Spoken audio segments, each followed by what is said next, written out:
গল্পটি উইলিয়ামের একজন বিজ্ঞানী এবং নভোচারী যিনি এমন একটি যন্ত্র তৈরি করেছেন যা মঙ্গল গ্রহে জল উৎপাদন করতে পারে।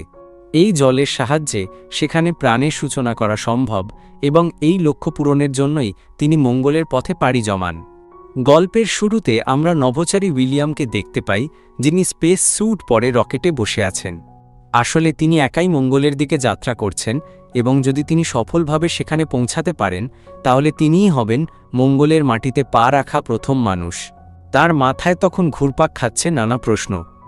গোটা বিশ্বের নজর তার দিকে, আর এভাবেই তার অভিযান শুরু হয়। কয়েক ঘন্টার মধ্যেই তিনি পৃথিবীর কক্ষপথ ছাড়িয়ে যান। এরপর তার স্পেসশিপ, যেটি রকেটের সাথে যুক্ত ছিল, সেটি আলাদা হয়ে যায় এবং মঙ্গল পর্যন্ত পৌঁছাতে তার আরও 270 দিন সময় লাগবে। উইলিয়াম তার স্পেস স্যুট খুলে ফেলেন। তিনি জানেন সামনে এগিয়ে যাওয়া ছাড়া তার আর কোনো উপায় নেই। মাথার মধ্যে ঘুরতে থাকা অসংখ্য প্রশ্ন একপাশে সরিয়ে তিনি তার প্রিয় পৃথিবীর দিকে তাকান। অপরূপ সুন্দর এই গ্রহের দিকে তাকিয়ে তিনি আবেগপ্রবণ হয়ে পড়েন। এরপর তিনি তার রিয়্যাক্টর চালু করেন। পৃথিবীর কন্ট্রোল রুমে থাকা একজন ব্যক্তি সার্বক্ষণিক তাঁর সাথে যোগাযোগ রাখছিলেন। তিনি উইলিয়ামকে জিজ্ঞেস করেন, এই রিয়্যাক্টর কি মঙ্গলে কাজ করবে? উইলিয়াম হ্যাঁ সূচক উত্তর দেন। এখান থেকেই গল্প ফ্ল্যাশব্যাকে যায় যখন উইলিয়াম স্ট্যানফোর্ড বিশ্ববিদ্যালয়ে পড়তেন। এই রিয়্যাক্টরের ধারণা তার মাথাতেই এসেছিল। তিনি সবাইকে জানিয়েছিলেন যে এই রিয়্যাক্টরের মাধ্যমে তিনি বালি এবং মাটিকে প্রচণ্ড চাপে সংকুচিত করবেন, তারপর তার সাথে অক্সিজেন ও হাইড্রোজেন মেশাবেন। এর ফলে একটি রাসায়নিক বিক্রিয়া ঘটবে এবং জল তৈরি হবে। আর এই উদ্দেশ্য সফল করতেই তিনি যত দ্রুত সম্ভব মঙ্গলে পৌঁছাতে চান। মহাকাশে উইলিয়ামের বেশ কয়েকদিন কেটে যায়। তিনি তার রিয়্যাক্টর থেকে জল উৎপাদন করে স্পেসশিপের ভেতরে কিছু গাছপালা লাগিয়েছেন। এটাই তার মূল লক্ষ্য, মঙ্গলে গাছপালা লাগিয়ে সবুজের সমারোহ ঘটানো, যাতে পৃথিবী থেকে মানুষ এনে সেখানে উপনিবেশ স্থাপন করা যায়। পৃথিবী থেকে বহু মানুষ অনলাইনের মাধ্যমে তার সাথে যুক্ত হন। তারা তাদের ভিডিও বার্তা পাঠান, উইলিয়াম সেগুলো দেখেন এবং তাদের প্রশ্নের উত্তর দেন। সবাই তার সাহসিকতার প্রশংসা করেন, যা উইলিয়ামকে ভীষণ আনন্দ দেয়। তার এই যাত্রাপথে আজ 227 দিন পূর্ণ হয়েছে। ফলে তার কাছে থাকা খাবারের সরবরাহ প্রায় শেষের দিকে। পৃথিবীর কন্ট্রোল রুম থেকে স্কিনি, যিনি নিয়মিত তাঁর সাথে যোগাযোগ রাখেন, তিনি উইলিয়ামকে জানান যে তিনি আন্তর্জাতিক মহাকাশ কেন্দ্রের খুব কাছেই আছেন। প্রয়োজনীয় জিনিসপত্র সংগ্রহের জন্য তাকে মহাকাশযানের মুখ সেদিকে ঘোরাতে হবে। উইলিয়াম তেমনটাই করেন। শীঘ্রই তিনি আন্তর্জাতিক মহাকাশ কেন্দ্রে পৌঁছে যান, যেখানে আগে থেকেই দুজন গবেষক ছিলেন। আসলে তারা এখানে বেশ কিছুদিন ধরেই আছেন।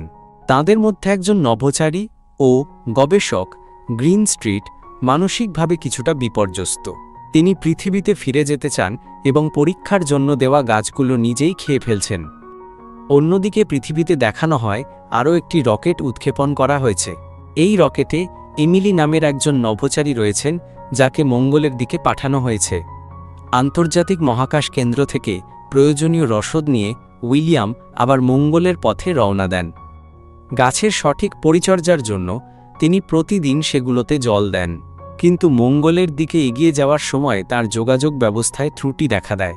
ফলে কন্ট্রোল রুমের স্কিনি এবং মঙ্গলের দিকে রওনা দেওয়া এমিলি উভয়ের সাথেই তার যোগাযোগ বিচ্ছিন্ন হয়ে যায়। অনেক চেষ্টার পর উইলিয়াম অবশেষে পৃথিবীতে স্কিনির সাথে পুনরায় সংযোগ স্থাপন করতে সক্ষম হন।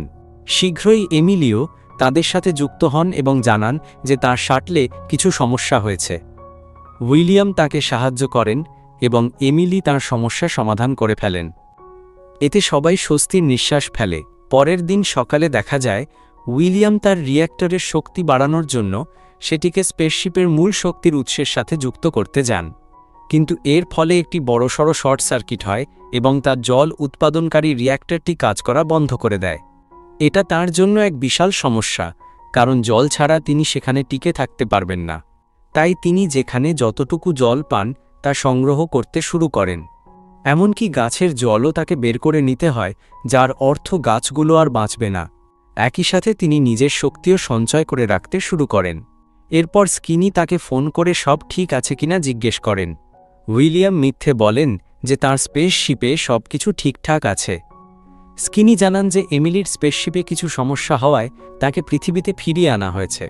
উইলিয়াম এই মুহূর্তে নিজের সমস্যার কথা স্কিনিকে জানাতে চান না, কারণ তিনি জানেন তাহলে তাঁকেও পৃথিবীতে ফিরে আসার নির্দেশ দেওয়া হবে, যা তিনি একেবারেই চান না। স্কিনির সাথে কথা বলার পর তিনি তাঁর রিয়্যাক্টরটি সারানোর চেষ্টা শুরু করেন। তিনি আবারও রিয়্যাক্টরটি চালু করতে গেলে একটি বিস্ফোরণ ঘটে এবং সেটি সম্পূর্ণরূপে ধ্বংস হয়ে যায়। উইলিয়াম অত্যন্ত হতাশ হয়ে পড়েন। তিনি দেওয়ালে নিজের মাথা ঠুকতে শুরু করেন। মানসিকভাবে তিনি পুরোপুরি ভেঙে পড়েছেন।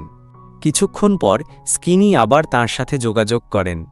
এবার উইলিয়াম বাধ্য হয়ে স্কিনিকে জানান যে তার রিয়্যাক্টর নষ্ট হয়ে গেছে এবং তার মহাকাশযানের শক্তিও প্রায় শেষের দিকে, যা ব্যাকআপ সিস্টেমে চলছে। স্কিনি তাকে পৃথিবীতে ফিরে আসার পরামর্শ দেন, কিন্তু তখনই স্পেসশিপের শক্তি কমে যাওয়ায় কলটি কেটে যায়।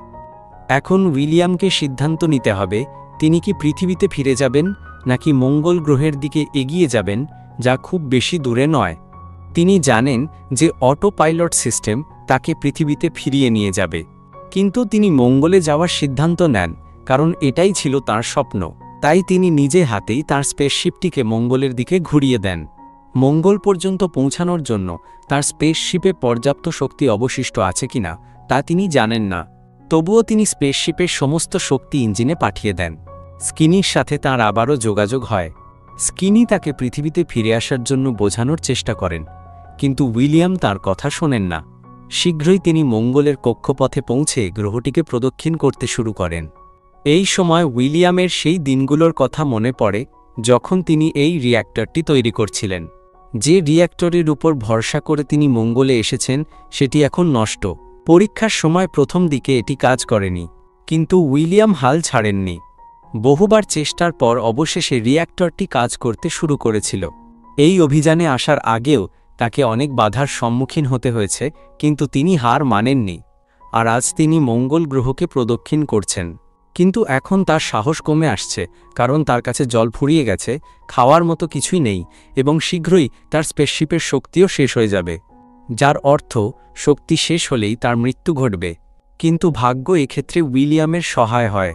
তার স্পেসশিপের অকেজো হয়ে পড়া সোলার প্যানেলগুলো হঠাৎ কাজ করতে শুরু করে, যার ফলে স্পেসশিপের ইঞ্জিন পুনরায় শক্তি পায়। সেই সাথে তিনি যে রিয়্যাক্টরটি কোনো মতে জোড়া লাগিয়েছিলেন সেটির মধ্যে দিয়েই শক্তি প্রবাহিত হতে শুরু করে।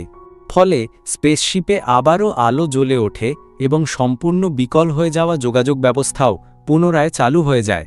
তিনি স্কিনিকে বার্তা পাঠান তার স্পেসশিপ আবার স্বাভাবিক অবস্থায় ফিরে এসেছে। তিনি স্কিনিকে এখানকার সমস্ত পরিস্থিতি জানান এবং বলেন যে গত দুদিন ধরে তিনি কিছুই খাননি বা পান করেননি, তার সব গাছপালাও মরে গেছে।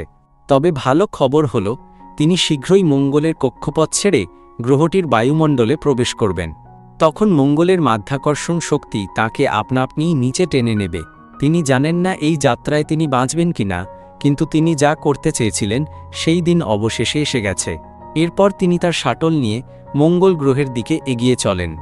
মঙ্গল গ্রহের মাধ্যাকর্ষণ তাকে নিজের দিকে টানতে থাকে। তার শাটলটি একটি আগুনের গোলায় পরিণত হয়, কিন্তু মাটিতে আছড়ে পড়ার আগেই উইলিয়াম তার শাটলের ইঞ্জিন চালু করেন এবং অত্যন্ত সতর্কতার সাথে সেটিকে মঙ্গলের বুকে অবতরণ করান। তিনি নিরাপদে অবতরণ করতে সক্ষম হন। এরপর উইলিয়াম তার শাটল থেকে বেরিয়ে আসেন। তিনি মঙ্গল গ্রহের দিকে তাকান। তিনি প্রথম মানুষ যিনি মঙ্গল গ্রহের মাটিতে পা রেখেছেন। তিনি চারপাশে তাকান এবং একটি ছোট টিলার উপর উঠে বলেন, আজকের আগে এখানে কেউ আসেনি, এখানে কেউ বাঁচেনি, কেউ মরেনি। হয়তো আমি এখানে চিরকাল বেঁচে থাকতে পারবো। আর এভাবেই এই গল্পটি এখানেই শেষ হয়। আশা করি এই কাহিনী আপনাদের ভালো লেগেছে। আর এরকমই গল্প পেতে আমাদের সাথে থাকুন। ধন্যবাদ।